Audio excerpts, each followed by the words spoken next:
अग्निवीर एक किसी का घर चलाने की कोई नौकरी नहीं है। अग्निवीर मोदी सरकार की एक ऐसी योजना है जिसके अंदर हर घर में एक सैनिक पैदा होगा। वोट दे रहे हैं, मोदी आ रहा है, जबरदस्ती कौन आ रहा है? यदि तानाशाही कर रहा है तो इसको हटा दो, राहुल गांधी को ले आओ। डरा धमका कर शामिल करवाया जा रहा है तो ये भी हो जाए ना। इन लोगों को डर नहीं लगता क्या मोदी से? अभी फिलहाल अमित शाह आए हुए हैं, और पब्लिक जो है उठ के जा रही है। तो आपको क्या लगता है कि भाई किस प्रकार का इम्पैक्ट इस चुनाव में देखने को मिल सकता है? पब्लिक उठकर नहीं जा रही है, टाइम हो गया, अमित शाह खुद वापिस जाने वाला है। अच्छा। आपने आज से 2 बजे से पहले का माहौल नहीं देखा क्या? भीड़ कितनी थी? इतनी भीड़ हमने हमारे क्षेत्र में आज तक नहीं देखी। अगर आपको लगाव है तो आपको ठहरना चाहिए था ना, क्यों आए हो आप? प्रिय नेता तो आपको ठहरना चाहिए। मेरी बात सुनिए, हम यहाँ पे हमारे प्रिय नेता के लिए नहीं आए, हम यहाँ पर केवल एक जन आबाद को दिखाने के लिए आए हैं कि राजस्थान के अंदर भाजपा सरकार जिस प्रकार विधायकी के चुनाव में आई थी उसी प्रकार सांसदी में भी राजस्थान में भाजपा सरकार ही बनेगी। जी, उनका सबसे बड़ा एक मुद्दा ये है कि भाई देश के अंदर लगातार बेरोजगारी बढ़ती जा रही है। 2014 के बाद अग्निवीर जैसी योजना हो या फिर और स्कीमों के अंदर देश के अंदर मोदी जी ने जिस प्रकार से गवर्नमेंट जॉब का प्राइवेटाइजेशन कर दिया, तो उनके ऊपर आपका क्या कहना है? अग्निवीर एक किसी का घर चलाने की कोई नौकरी नहीं है। अग्निवीर मोदी सरकार की एक ऐसी योजना है जिसके अंदर हर घर में एक सैनिक पैदा होगा।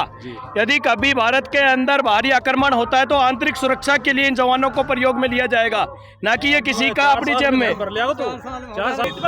चाइना जैसे देशों में भी 3 साल का नियम है सेना के अंदर नौकरी करने का। भारत में तो 4 का, ये 1 साल बढ़ा के दिया है।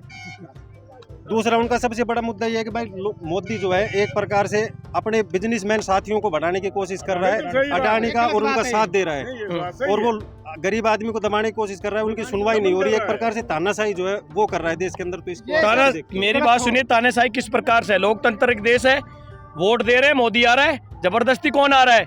यदि तानाशाही कर रहा है तो इसको हटा दो, राहुल गांधी को ले आओ। भाई तानाशाही है तो इसको हटाओ ना अपने वोट के अधिकार से।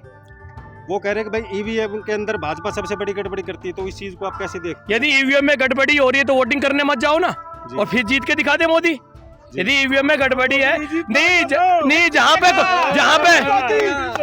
पे कांग्रेस की सीटें आती है वहाँ पे ईवीएम कहाँ से आती है? वहाँ पे भी ईवीएम यही होगी या कोई दूसरी ईवीएम है? महंगाई जो है लगातार बढ़ रही है, गैस के सिलेंडर हो, पेट्रोल डीजल के दाम हो। भाई साहब महंगाई कुछ नहीं बढ़ रही है। आज से 10 साल पहले फौजी की तनख्वाह 20,000 थी, आज 1 लाख है। 5 गुना जब तनख्वाह बढ़ गई तो महंगाई 5 गुना बढ़ गई तो क्या हो गया?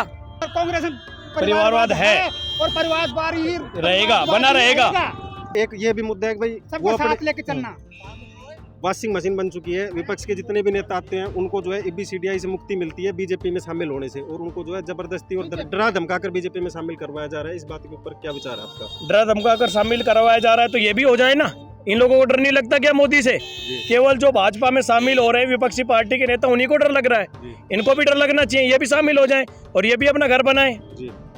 अरविंद केजरीवाल जैसे नेता को चुनाव से पहले बंद कर दिया।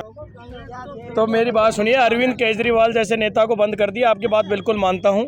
यदि अरविंद केजरीवाल या उनके अन्य साथी किसी के पास मोदी के खिलाफ, योगी के खिलाफ कोई सबूत है तो इनको भी बंद करवाएं।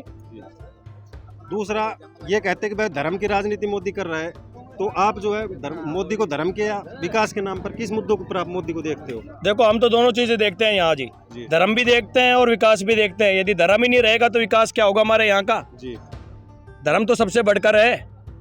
तो ऐसी ही और खबरों से हमेशा अपडेट रहने के लिए चैनल को सब्सक्राइब कर लीजिए और वीडियो पसंद आया हो तो लाइक और शेयर करना ना भूलें।